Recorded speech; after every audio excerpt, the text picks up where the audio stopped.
예전에는요 적게 먹고 운동하면 빠졌어요. 근데 요즘은 적게 먹고 운동하면 100점 100패예요. 그거는 마른 비만으로 가는 지름길이에요. 이 지방에서 분비되는 온갖 나쁜 물질들이 혈관을 타고 다니면서 온갖 질병을 일으킵니다. 저는 다이어트 클리닉에서 모든 환자들에게 권해요. 그리고 많은 연구와 논문에서 각종 질환들, 고혈압, 당뇨, 고지혈증, 지방간의 전 단계에 있던 사람들이 정상화됐고 관절염이 있던 사람들도 관절염이 좋아지더라 라는 연구들이 상당히 많습니다. 지식한상 구독자 여러분 안녕하세요. 저는 분당에서 나우리 가정의학과를 운영하고 있는 가정의학과 전문의 이진복입니다. 저는 건강한 다이어트 정보를 올바르게 알려드리기 위해서 유튜브 닥터리TV 채널을 운영하고 있습니다. 예전 조상님들의 개념으로 비만은 뚱뚱하신 분이나 이런 분들은 건강하다고 생각했죠. 근데 이제는 비만은 질병입니다. 그리고 만성질환이에요. 비만은 결국은 이제 내장지방을 더 크게 만들게 되고요. 이 내장지방이 쌓이면 이 지방에서 분비되는 온갖 나쁜 물질들이 혈관을 타고 다니면서 온갖 질병을 일으킵니다. 고혈압, 당뇨병, 고지혈증, 지방간, 통풍, 그리고 관절염, 암까지 일으키기 때문에 이 비만은 현대인들에게 있어서는 가장 큰 질병의 원인이자 또 질병 그 자체입니다. 비만 클리닉의 환자들이 점점점 안 좋은 모습으로 오세요. 뭐냐 하면 예전에는 주로 제가 비만 환자들을 본 분들이 폐경기 이후의 여성들이었어요. 물론 지금도 그분들이 제일 많지만 폐경기가 되면 정말 가만히 있어도 살이 찝니다. 그렇게 되는데 요즘은요 젊은 마른 비만 여성 환자들 그리고 젊은 3040 남자 환자들 이런 분들이 너무나 많아졌어요. 이런 것들은 결국 우리 세대가 우리 현대의 시대가 비만으로 갈 수밖에 없는 사회 풍토를 계속 주장하고 있고 그것에 따라서 우리가 적극적으로 다이어트를 하고 비만에 대처하는 능력을 많이 갖지 못했기 때문이라고 생각합니다. 비만의 정도도 상당히 심해져서 고도 비만이라고 하죠. 아주 중증의 고도 비만 환자들이 너무 많이 늘어났어요. 요즘에는 정말 저희 비만 클리닉 침대가 버텨낼 수 있을까 할 정도로 좀 체중이 많이 나가시는 분들도 좀 오셨는데 좀 안타깝습니다. 마른 비만과 일반 비만의 차이를 근본적으로 보자면요. 마른 비만은 근육이 부족하고 지방이 많은 상태라고 보시면 되고요. 일반적인 비만은 상대적으로 지방이 많다고 보시면 돼요. 정상 근육량을 갖고 있는데 지방이 많아서 비만이 되신 분들 이런 분들은 다이어트도 쉽고요. 건강을 그렇게 해칠 가능성은 많지 않습니다. 그런데 마른 비만 환자들 20, 30대 젊은 여성분들한테 상당히 많은데 근육이 너무 적어요. 그리고 지방이 너무 많아요. 또 이 지방이 젊은 나이에도 불구하고 내장지방으로 막 와 있어요. 젊은 여성들은요. 폐경기 전까지 내장비만이 잘 안 쌓이는데 내장 비만이 많아요. 그러면 어떻게 되냐면요. 내장 비만이 폐경기 이전에는 잘 안 쌓였던 이유는 뭐냐면요. 여성의 복부 안에는 아이가 들어와야 되니까 거기다 지방을 안 쌓은 거예요. 결국 거기다 안 쌓게 하고 팔이나 가슴, 엉덩이, 허벅지 쪽에 이제 쌓이게 한 거죠. 임신과 출산, 수유를 위해서. 그런데 여기다 이제 쌓이다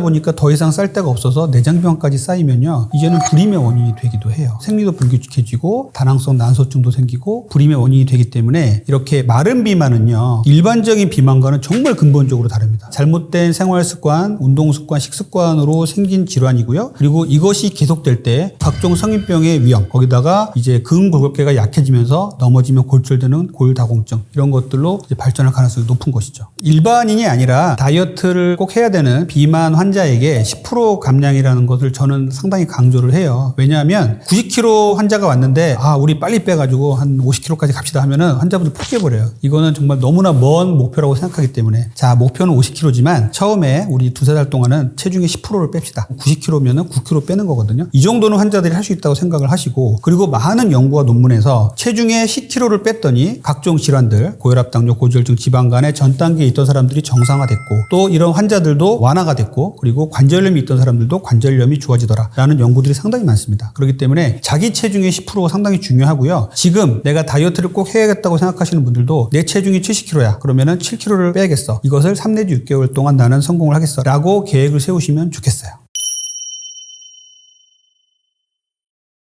현대인들의 다이어트는요, 과거의 다이어트와는 분명히 달라야 돼요. 왜냐하면요, 예전에는요, 적게 먹고 운동하면 빠졌어요. 근데 요즘은 적게 먹고 운동하면 100점 100패예요. 그거는 마른 비만으로 가는 지름길이에요. 왜 그러냐면요, 현대에는요, 제일 문제가 되는 것이 스마트폰이 생겼잖아요. 스마트폰으로 음식도 시켜 먹고, 그리고 스마트폰 보냐고 잠도 못 자고, 여러 가지 일들을 하면서 스마트폰이 우리 환경에 엄청나게 많은 영향을 미쳤습니다. 그리고 또 밤에는 야경, 그리고 밤문화, 이런 것들이 불빛이 번쩍번쩍하기 때문에 잠을 또 못 이뤄요. 그리고 여러 가지 일들이 재택 재택근무도 많아지고 하면서 밤늦게까지 일하고 낮에건 자고 그냥 아무 때나 먹고 아무 때나 자는 습관들이 길들여져 버렸어요. 이게 현대인들이기 때문에 그러한 잘못된 생활 습관을 바로잡는데 제일 중요한 것이 1번이 간헐적 단식이에요. 간헐적 단식은요, 크게 두 가지 노벨상을 받은 이론을 근간으로 하고 있습니다. 무엇이냐면요, 하나는요 오토파지라는 자가포식이라는 개념이고요, 하나는요 생체시계라는 개념이에요. 오토파지는 뭐냐면요, 우리 몸이 기아에 시달리고 배가 고프니까 젊은 세포가 늙은 세포를 잡아먹더라, 세포가 스스로 청소하더라 라는 개념이에요. 그리고 생체시계라는 개념은요, 낮에는 먹고 밤에는 자야 되는데 우리 현대인들은 그게 깨졌기 때문에 비만이 되고 여러 가지 질병이 생기는 건데, 낮에는 먹고 운동하고 밤에는 먹는 것을 멈추고 자자, 이것을 맞추자는 거예요. 밤에 꼼꼼한데 먹으면은 우리 몸의 생체시계가 엉망이 된다는 것이죠. 그래서 이 두 가지 이론이 노벨상을 받았는데 이것을 같이 만든 것이 바로 간헐적 단식입니다. 그래서 단식의 효과 중에 좋은 효과가 많이 있는데 현대인들이 이렇게 단식을 계속 며칠 할 수 없으니까 간헐적으로 해서 만들자, 단식을 모방한 다이어트 방법을 만들자 해서 나온 것이 FMD, 단식 모방 다이어트입니다. 그래서 간헐적 단식은요, 현대인의 생활 습관을 올바로 바로잡고 우리의 여러 가지 교란된 호르몬과 생활 습관을 바로잡는 아주 중요한 다이어트 방법이라고 하겠어요. 저는 다이어트 클리닉에서 간헐적 단식을 모든 환자들에게 권해요. 환자분이 잠자는 시간, 일어나는 시간, 첫 끼 식사하는 시간, 마지막 식사하는 시간을 다 정리를 해서 그분들이 간헐적 단식을 이렇게 하시라고 조언을 해주고 간헐적 단식 시간을 늘리라고 말씀을 드리거든요. 이렇게 하신 분들은 얼마 지나지 않아서 이런 습관을 잘만 가져간다면 엉망이 되었던 대사가 정상으로 돌아오고요, 인슐린에 대한 민감도도 정상으로 돌아오고, 그래서 성인병도 예방이 되고 건강도 되찾고 체중도 빠지는 좋은 효과를 많이 보고 있어요. 간헐적 단식은요, 꼭 이렇게 해야 된다는 규칙이 없어요. 자기 습관에 맞게 하시면 돼요. 그래서 아침에 일찍 일어나는 종달성 인간이다 그러면 아침 드시고요, 저녁을 좀 일찍 마무리하고 밤 사이에 굶으시면 되겠죠. 그런데 내가 밤에 일하는 부엉이형 인간이다 그러면 밤에 늦게까지 드시고 아침을 굶으면 되겠죠. 이렇게 해서 간헐적 단식을 하시면 되는데, 주로 어두워지는 시간에 공복을 지켜서 잠자는 시간을 이용해서 공복을 지키는 게 가장 효과가 좋다고 돼 있어요. 그래서 밤에는 되도록이면 먹는 것을 멈추고 자자, 그리고 낮에는 해가 뜨면 움직이고 먹자라는 걸 꼭 지켜주시고요. 또 하나 중요한 건요, 공복 시간이 오래돼서 첫 끼를 먹는 그 시간에 음식을 정말 조심하셔야 됩니다. 우리가 간헐적 단식을 하실 때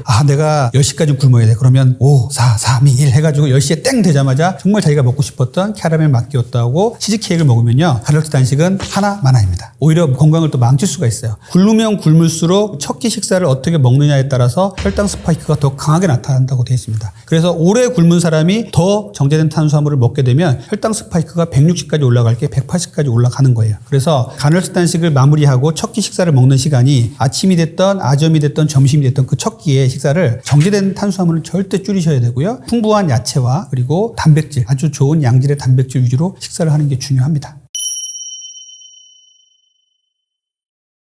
중요한 다이어트에서 끊어야 될 게 당 독소예요. 당 독소는요, 당과 아미노산, 당과 지방이 만나서 만드는 최종 당화 산물이라고 해요. 그래서 보통의 영양소들은 우리 몸에서 흡수되고 여기저기 쓰다가 최종 분해되고 잘게 썰려서 마지막에 소변이나 대변으로 나갑니다. 그런데 이 최종 당화 산물들은 나가지 못하고 몸에 독소로 작용하면서 여기저기 달라붙어요. 그게 피부, 눈, 간, 여러 가지 장기, 뇌까지도 달라붙어서 우리 몸의 기능을 떨어뜨리고 상실하게 만듭니다. 그래서 당독소 뭐예요? 당독소 관심 없어요 하시는 중년 여성분들한테 제가 당독소는 피부 노화와 주름의 원인입니다 그러면 아주 관심을 많이 가지세요. 당독소는요, 노화와 비만의 원인이에요. 왜냐하면 이런 독소들이 쌓이면 쌓일수록 우리 몸의 콜라겐도 제 역할을 잃기 때문에 탄력을 잃어버려요. 그래서 당독소가 많은 음식을 줄이셔야 되는데, 당독소가 많은 음식은요, 대표적으로 굽고 튀기고 볶은 음식에 많습니다. 당이 들어가고 아미노산이 들어간 이런 것들을 굽고 튀기는 게 제일 나빠요. 그 제일 나쁜 거는 직화구이겠죠. 그리고 바삭하게 구워서 먹는 감자라든지 치킨이라든지 이런 것도 상당히 안 좋습니다. 그래서 물 없이 바삭하게 튀기는 이런 과정에서 당독소가 상당히 많이 생겨요. 또 하나는 담금이나 청 같은 데도 당독소가 많습니다.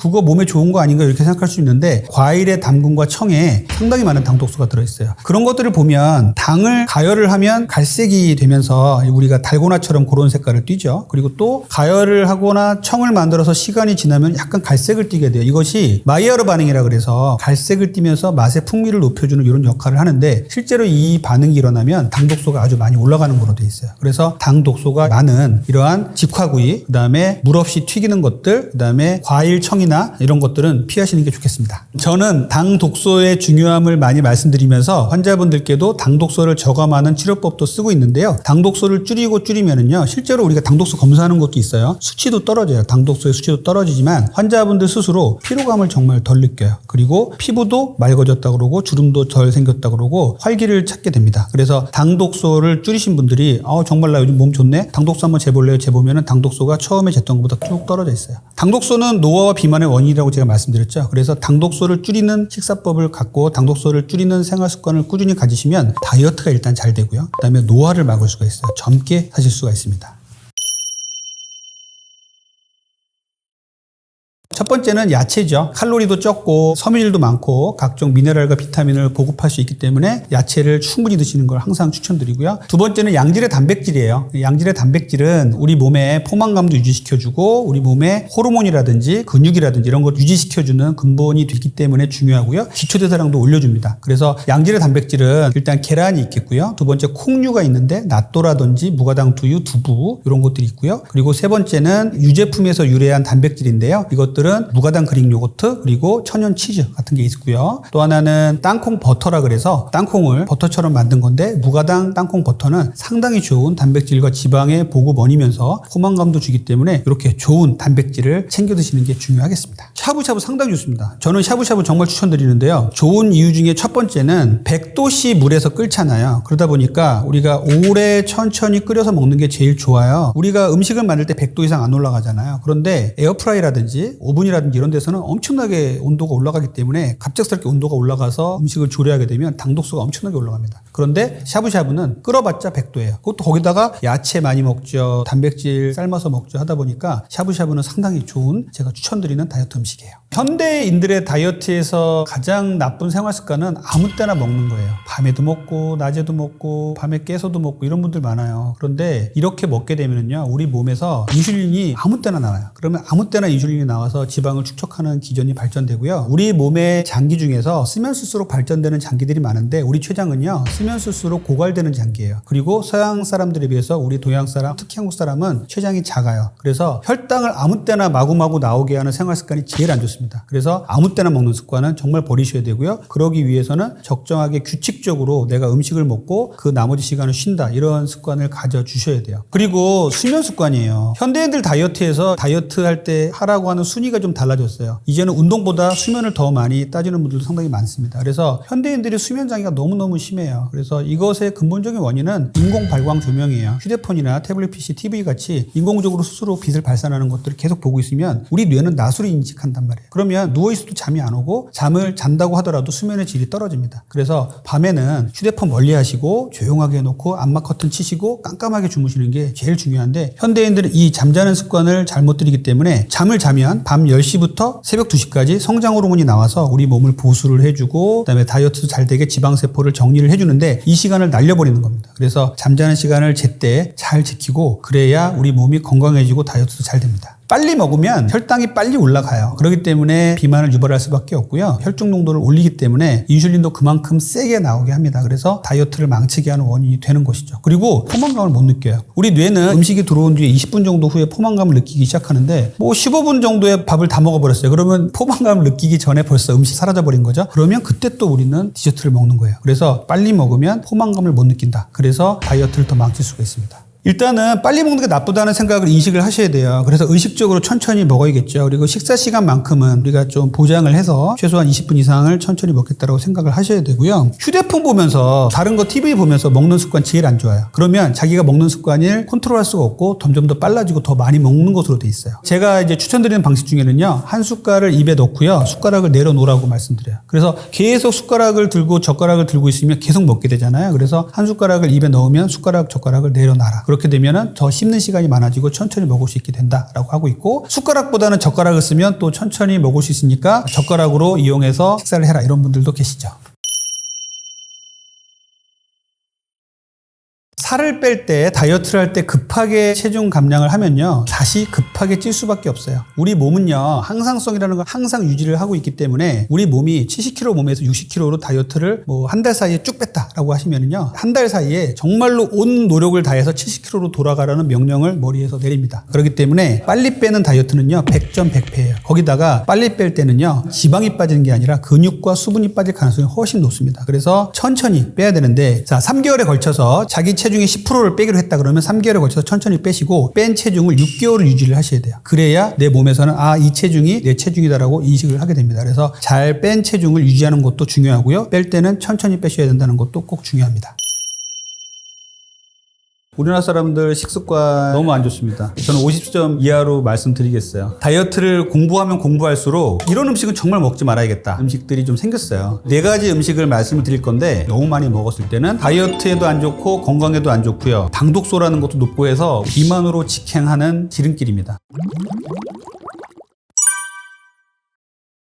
이걸 숫자로 나타내는 건 정말 어려운 일인데요. 우리나라 사람들 식습관 너무 안 좋아요. 너무 안 좋습니다. 저는 50점 이하로 말씀드리겠어요. 왜냐하면 최근에 먹방 같은 게 많이 나오면서 단짠 음식들 이런 것들이 너무 많이 나왔잖아요. 실제로는 뭐 K푸드라고 하면서 물론 뭐 좋은 음식도 많이 있지만 외국인들이 와서 매운 음식들 체험하고 이런 것들을 보면서 저거는 정말 안 좋은데라고 생각을 많이 해요. 우리가 단짠 음식, 자극적인 음식, 매운 음식 이런 것들이 계속적으로 언론에서 재생산되고 우리가 그것들을 먹는 것들이 된다면 상당히 안 좋은 생활 습관이 될 거고요. 또 다이어트에도 안 좋을 거예요. 저도 예전에 정말 다이어트를 공부하지 않았을 때는 아무거나 막 잘 먹었죠. 그런데 다이어트를 공부하면 공부할수록 이런 음식은 정말 먹지 말아야겠다. 의도적으로 피하게 되고 그래서 이제는 아예 옆에 갖다 놔도 안 먹는 이러한 음식들이 좀 생겼어요. 제가 요 4가지 음식을 말씀을 드릴 건데 4가지만 안 먹는 건 아니지만 이 4가지를 중심으로 해서 한번 끊어보시고요. 자제력이 생기신다면 조금 더 나쁜 것들을 끊어가시면 좋겠다는 생각으로 드린 거고 이 4가지 음식은요. 먹으면 먹을수록 더 많이 먹고 싶게 만드는 능력이 있습니다. 강력한 힘이 있어요. 그리고 이 4가지 음식은 다이어트에도 안 좋고 건강에도 안 좋고요. 살을 찌게 만들고 당독소라는 것도 높고 해서 우리 건강에 상당히 안 좋은 음식들입니다. 첫 번째는 시리얼인데요. 바쁜 현대인들이 후룩 먹고 나갈 수 있게 만들어진 게 시리얼이죠. 그래서 요것들은 결국은 통곡류를 갈아서 씹기 쉽게 만들어서 거기다가 설탕이라든지 당분들을 많이 넣어서 만든 음식입니다. 여러분들 실제로 시리얼이 처음 개발됐을 때 금욕주의자들이 성기능을 떨어뜨리기 위해서 만들었다는 거 알고 계세요? 그러다가 이것이 발전하면서 산업화 시대에 들어서면서 빨리 먹고 빨리 일해야 되는 노동자들한테 주면 참 좋겠다라는 생각으로 해서 엄청나게 상업화돼서 팔린 게 시리얼이에요. 그래서 시리얼은요, 물론 최근에는 이런 시리얼에 대한 반성의 일환으로 잘 만들어진 시리얼도 있다고 들었습니다만 제가 지금 말씀드리는 건 일반적인 시리얼을 말하는 거고요. 일반적인 시리얼은 그냥 정제된 탄수화물 곡류에다가 설탕을 때려 부은 겁니다. 여기다가 우유를 타서 드시고 후루룩 먹고 나가면요, 혈당이 정상인들로 200 이상까지 치솟아 올라서 혈당 스파이크를 엄청나게 만들어요. 제가 얼마 전에 흔히 파는 시리얼을 한번 봤었는데요. 100g 중에 80g 정도가 당으로 돼 있었습니다. 상당히 높은 비율이죠. 결국 거의 다 당이라는 소리예요. 그래서 요즘에 나온 시리얼은 좀 있는데 섬유질 없어요. 그리고 뭐 포만감을 줄 수 있는 것도 적어요. 그렇기 때문에 아침에 시리얼 후루룩 먹고 나가시면 한 10시 정도 되면 배가 고프죠. 또 정제된 탄수화물 먹게 되는 그런 악순환에 빠뜨리는 것이 이 시리얼이에요. 두 번째 음식은 감자튀김입니다. 감자튀김은 뭐 패스트푸드점에 가도 많고 맥주 먹으러 가도 감자튀김이 나오고 하는데 이 감자튀김은요, 감자 자체는 그렇게 우리 나쁜 음식은 아니지만 첫 번째로는요, 만약에 삶은 감자하고 튀겨낸 감자하고 비교를 하자면요, GI 지수와 GL 지수가 이 튀겼을 때 엄청나게 올라갑니다. 그래서 혈당 수준을 엄청나게 높인다는데 가장 큰 문제가 있어요. 혈당 스파이크를 만든다는 거죠. 두 번째는요, 우리가 튀겨내는 기름들이 보통 이제 상업적으로 이용되는 기름들은 쓴 거 또 쓰고 하는 기름들이 많고 대부분 트랜스 지방일 가능성이 높다는 데 또 문제가 있고요. 세 번째는 당 독소의 문제예요. 당 독소는 좀 심각해요. 찐 감자와 튀겨낸 감자를 비교를 해봤을 때 당 독소가 거의 한 90배 정도 높아졌다, 이런 보고들이 있을 정도로 당 독소라는 게 상당히 높아져요. 당 독소는요, 노화 비만의 원인입니다. 그래서 이 튀겨낸 감자는 정말 안 좋은 음식이라고 볼 수가 있겠어요. 세 번째는 과일 주스예요. TV에서 과일 주스 따라서 온 가족이 먹으면서 뭔가 건강해질 것 같고 해서 과일 주스 먹는 분들이 계시는데, 과일 주스 먹고 집에 혈당계가 있으면 한번 재보십시오. 실제로 과일 주스에 과일만 들어있는 경우도 있지만 거기다 액상 과당을 넣은 경우가 훨씬 많고요. 또 최근에 카페처럼 과일 주스를 파는 전문점들이 여름이 되면 쫙 늘어나는데 거기에 기본적으로 과일과 액상 과당을 넣어서 주는데 그걸 가져가면서 또 꾹꾹 눌러서 액상 과당을 넣어서 먹습니다. 이것은 결국 설탕물을 먹는 거예요. 과일 주스는 정말 안 좋습니다. 그리고 집에서 갈아 먹는 과일 주스도 안 좋습니다라고 저는 말씀을 드리는 이유가, 물론 바깥에서 사 먹는 것보다 낫겠죠. 하지만 집에서 먹는 과일도 갈아 드시지 마세요. 착즙이라든지 갈아내시면요, 그 안에 섬유질이 다 파괴됩니다. 우리가 과일이 좋은 점도 있고 나쁜 점도 있다고 얘기할 때 좋은 점 중에서 섬유질이 많고요. 뭐 비타민이 많고 미네랄 많고 이렇게 얘기를 하는데 섬유질이 다 파괴돼 버려요. 잘게 갈고 특히 착즙하면요. 섬유질 제로로 돼 버립니다. 그렇게 되면은 과일을 먹었을 때 혈당 수준도 빠르게 올리고 지방간을 만든다든지 인슐린 저항성을 만드는 이런 문제가 심각해지기 때문에 과일 주스는 정말 피하시는 게 좋습니다.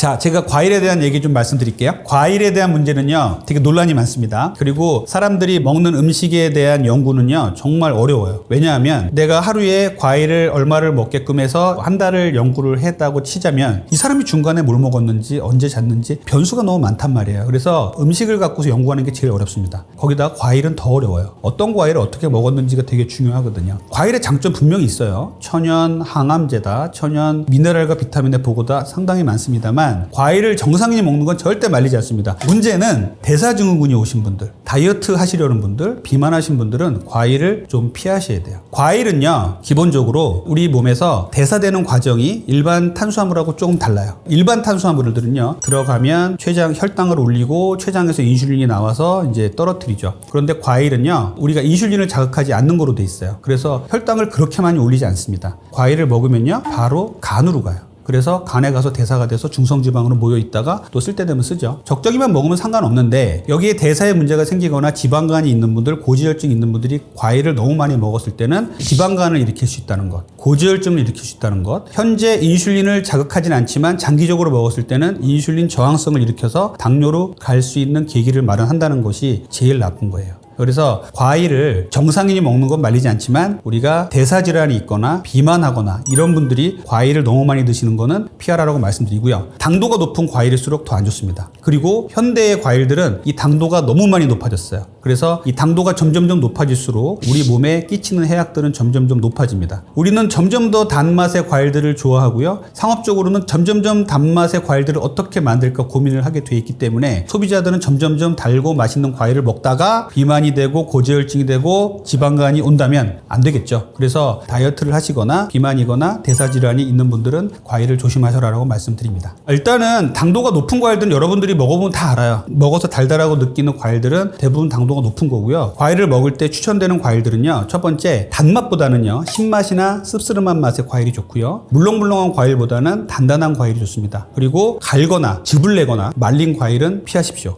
이것이 중요하고요. 그래서 그런 과일들이 뭐가 있느냐? 자몽, 그다음에 오렌지, 베리류 있죠? 크림베리, 블루베리 이런 것들, 베리류 이런 것들은 좋은 과일이고요. 야채지만 이제 토마토는 좋은 야채면서 과일이죠. 과채라고 부르는데 그렇게 토마토는 좋은 음식이 될 수가 있겠습니다. 자, 네 번째는 아이스크림이에요. 다이어트 클리닉에서 이 아이스크림 못 끊어서 고생하시는 분들이 몇 분 계세요. 술을 끊으라고 그랬더니 아이스크림을 드시더라고요. 그래서 아이스크림을 밤마다 먹지 않으면 이 허기가 져가지고 잠이 안 온다는 분들이 계세요. 아이스크림의 문제는 뭐냐면요, 우리가 차게 해서 먹으면요 단맛을 좀 덜 느끼고 못 느낀다고 합니다. 그래서 찬 음식일수록 더 당분을 더 많이 추가하게 돼요. 같은 용적을 놓고서 같은 맛을 비교해 봤을 때 아이스크림으로 먹는 음식이 당도가 훨씬 높아요. 그래서 아이스크림은 설탕 덩어리다 플러스 색소와 여러 가지 해로운 물질 덩어리다 라고 얘기하시는 분들도 계세요. 그래서 아이스크림은 섬유질도 없고요, 영양분도 없습니다. 그냥 빈 깡통 단맛만 낼 뿐이에요. 고농도의 탄수화물일 뿐인 거죠. 그것도 불과 냉장고가 나오기 전에는 없었던 새로운 음식이지 않습니까? 그러다 보니까 우리 몸에서 대사 능력도 떨어지고 하기 때문에 아이스크림은 비만으로 직행하는 지름길입니다. 그래서 이제 날씨 점점 더워지는데 아이스크림 정말 피하셔야 돼요.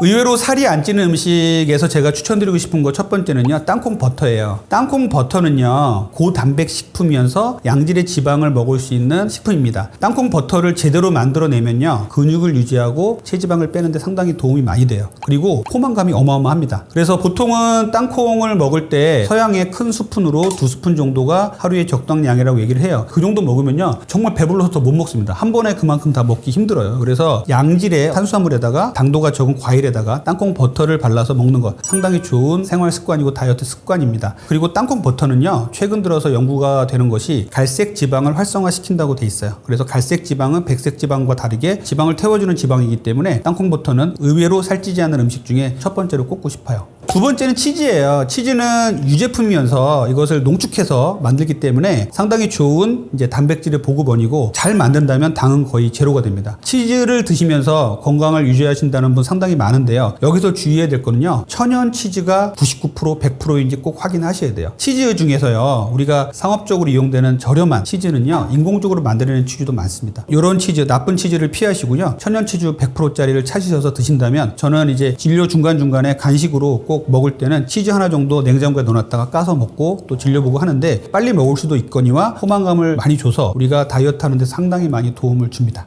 세 번째는 제가 정말 추천드리는 외식 샤브샤브를 추천을 드리는데요. 샤브샤브는요 당독소가 되게 적고 끓여서 고단백 음식에 고기와 야채들을 많이 먹을 수 있죠. 그래서 포만감도 상당히 좋고 중요한 건 저는 당독소 얘기를 하면서 샤브샤브를 많이 말씀드리는데 자 우리가 당독소를 많이 만들게 되는 것들이 뭐가 있냐면 고온에 물 없이 갑자기 튀기는 것들이 가장 당독소가 많습니다. 샤브샤브는 물에 끓이다 보니까 100도 이상 올라가지 않아요. 여기서 끓여 먹는 음식들이 가장 당독소를 적게 만든다고 돼 있기 때문에 거기다가 고기와 야채 같은 것들, 어패류 같은 것들을 충분히 넣어서 양질의 단백질과 섬유질을 채울 수 있다는 거 상당히 좋은데요. 마지막에 국수나 밥을 비벼서 먹지는 마십시오.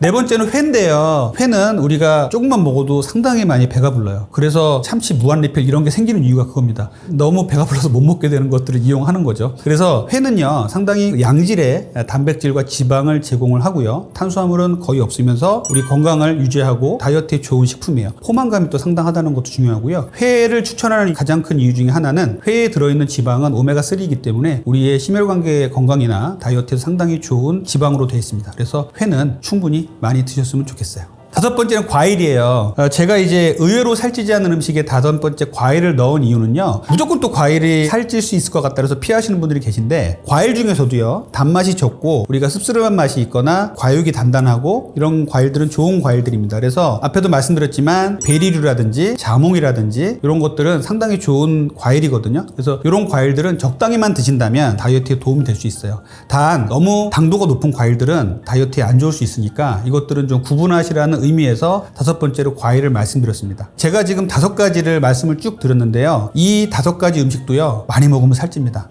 적당히만 드셔야 된다는 것 꼭 기억을 해주시길 바랍니다.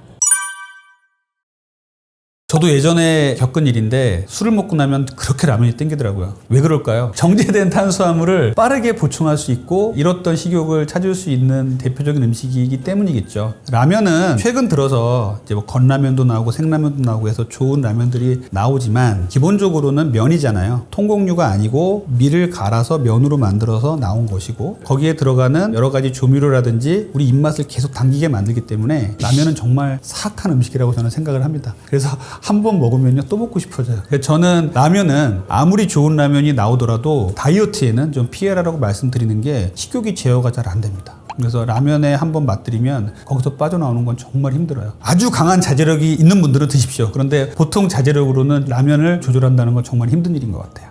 저도 한 10년 전에는 살이 되게 많이 쪘었어요. 그전에서도 다이어트 클리닉을 하고 있었지만 젊었을 때부터 체중이 거의 비슷했기 때문에 너무 방심을 했죠. 그래서 술도 먹고 회식도 하고 아무거나 막 먹고 하다 보니까 40대가 넘어가서 이제 중년으로 접어들다 보니까 살이 되게 많이 쪘었어요. 상당히 많이 힘들었고 살을 빼려고 하다 보니까 환자들한테는 그렇게 쉽게 얘기했던 것들이 음식을 끊고 자제하는 게 너무너무 힘들더라고요. 그리고 그 음식을 끊었을 때 우울해지고 이런 것들이 반복됐었어요. 그러다가 이제 제가 제일 도움을 받았던 것이 결국 간헐적 단식이에요. 먹고 싶은 것들은 식사가 허용된 시간에 조금씩 먹다가 이제 공복 시간을 길게 늘리고 하다 보니까 체중은 빠지고 건강에 돌아오고 그 식사 허용 시간에도 점점점 건강한 식사로 바꾸고 이런 것들을 하다 보니까 이제 다이어트가 잘 되고 지금은 뭐 계속 같은 체중을 유지하고 있습니다.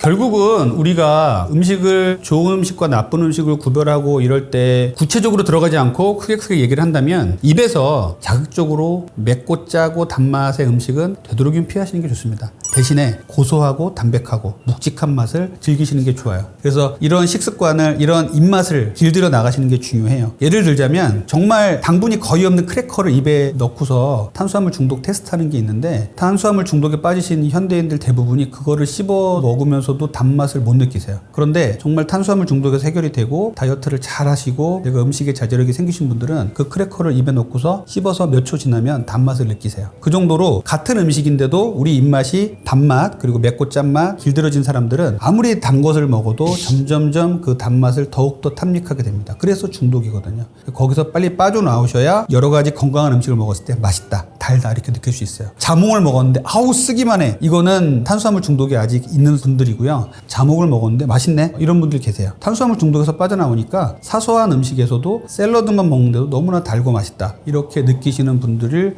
많이 봤습니다.